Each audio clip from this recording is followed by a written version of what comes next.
Chers téléspectateurs du micro du Pasteur Bobo, nous sommes devant le Parlement européen. Où il y a une manifestation des dames, beaucoup de femmes congolaises au bras de la pluie. Elles sont là et nous voyons ici Gisèle Mandaïla. Elle est avec nous ici. Bonjour, Madame Gisèle Mandaïla. Bonjour, Pasteur Bobo. Votre présence ici?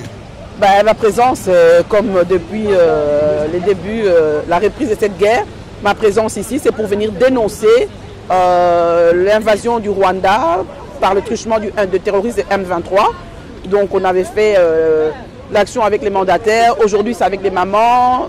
Le 24 février, c'était avec toute la population congolaise et d'origine congolaise de la Belgique. Donc voilà, à chaque fois qu'il y aura des manifestations pour dénoncer l'invasion du Rwanda, ben voilà, nous serons là. En tout cas, je suis là avec Maman Mijane, qui est aussi notre ancienne députée. Donc on est là pour soutenir, on est là pour dénoncer, on est devant le Parlement européen. On est là particulièrement ici pour dénoncer l'accord de la honte qu'a signé l'Union européenne avec le Rwanda pour la vente des minerais, les minerais du sang que le Rwanda vole au Congo au profit des multinationales et des sociétés occidentales plutôt. Nous sommes avec vous, on sait que vous êtes expérimenté, vous avez été ministre dans ce pays, député dans ce pays, la Belgique.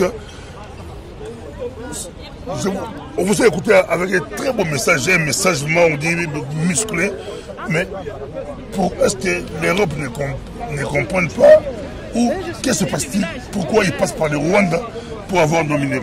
L'Europe comprend, hein, l'Europe comprend très bien. On a entendu le Premier ministre belge de dire oui, on s'est battu pour que cet accord ne passe pas, mais malheureusement l'Union européenne a voté cet accord. C'est comme ça le jeu de la démocratie.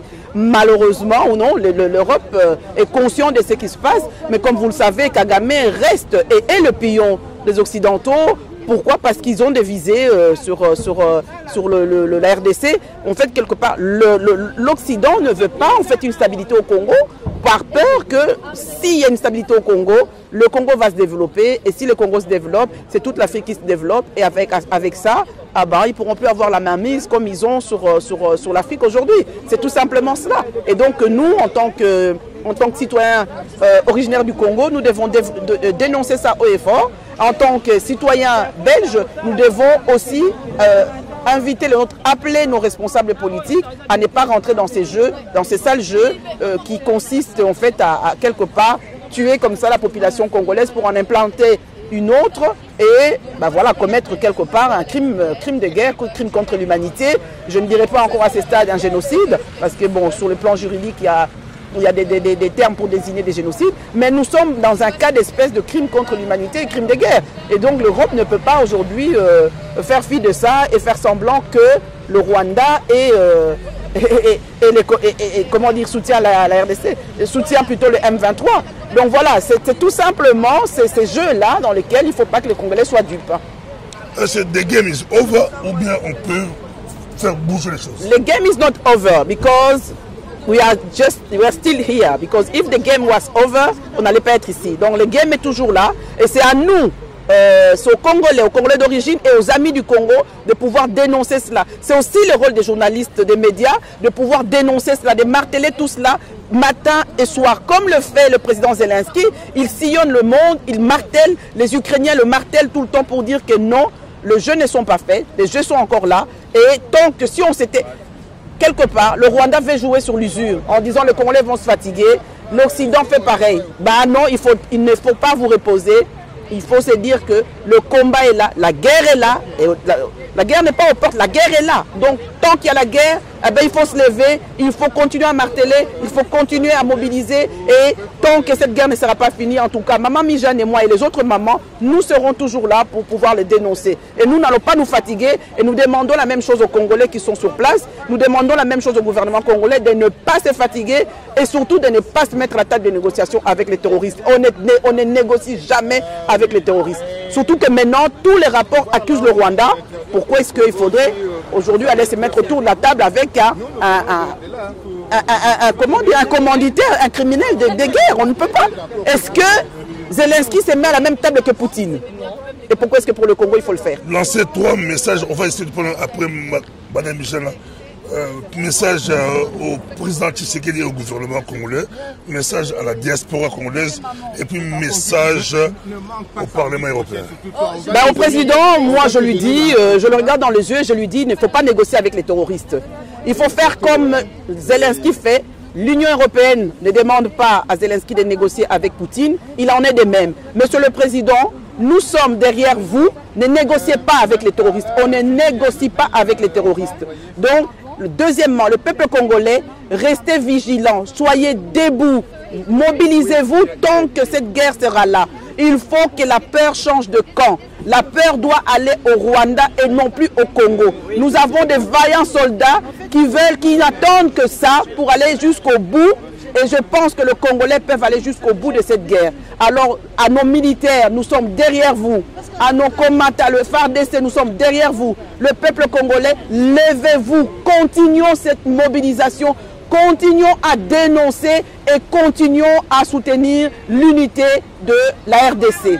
À la communauté internationale et surtout à l'Union européenne, retirez s'il vous plaît cet accord de la honte. Retirez cet accord qui fait de vous des complices de milliers de morts et de viols qu'on utilise au niveau du Congo comme arme de guerre. Donc si vous ne le faites pas, vous êtes des complices de ça. Et ces minerais-là, cet accord, c'est un accord de la honte. Il faudrait le retirer parce qu'il en va de la vie des Congolais. Et la vie des Congolais compte tout autant que la vie des Ukrainiens et la vie des autres. Voilà le message que j'avais à adresser à l'Union européenne. Merci beaucoup, merci beaucoup. Un petit mot, tu prends le micro. Un petit mot, le micro, ça...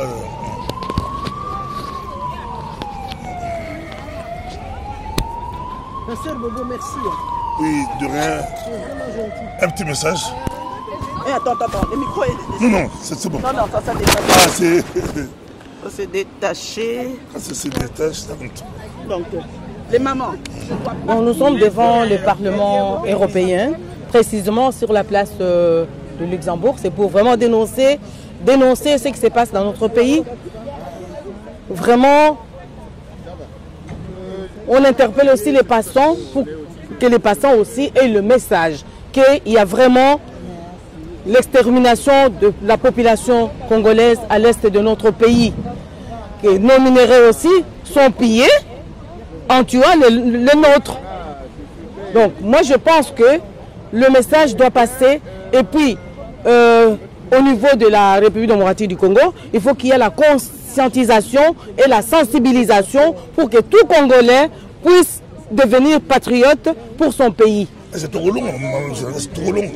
Nous allons gagner cette guerre. Nous allons gagner. Non, il faut changer la mentalité de peuple congolais. Il faut d'abord commencer par changer la mentalité de nos frères et sœurs congolais. Il ne doit pas se laisser berner. Il ne doit pas se laisser corrompre. Moi, je pense que si chaque Congolais devient conscient, nous allons gagner cette guerre-là. Il n'y aura plus de corruption, il n'y aura pas de corrupteurs et de corrompus. Donc vraiment, moi, j'insiste sur ça. C'est sur la mentalité. C'est sur la mentalité. Parce que quand on voit des choses qui se passent, les gens qui trahissent, ce sont toujours les Congolais. Ce sont les mêmes qui sont dans le gouvernement, qui sont au Parlement, et dans les entreprises publiques. Ce sont eux. Hein? C'est vraiment une honte. Une honte. Hein? Vous trahissez votre pays.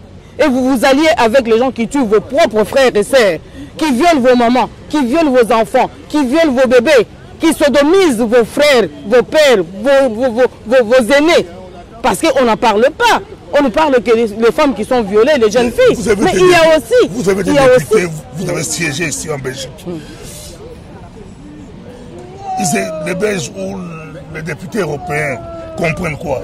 Mais moi je pense, hein, vous savez, cette guerre-là, nous devons d'abord comprendre que c'est une... D'abord, écoute d'abord, les Congolais doivent d'abord comprendre que c'est une guerre qui concerne les Congolais. Donc personne ne viendra se battre pour nous. Ça, il faut qu'on soit conscient. On nous a attaqués. Ça fait combien? Ça a duré combien de temps? Ça fait plus de 20 ans ou 30 ans si je ne me trompe pas. Mais qui est venu au secours? Qui est venu au secours? Qui est venu à notre secours? Personne. Merci beaucoup, merci beaucoup. Merci. Mais non, merci on ne fait pas tout. Oh, la communauté internationale. On a suivi. Merci.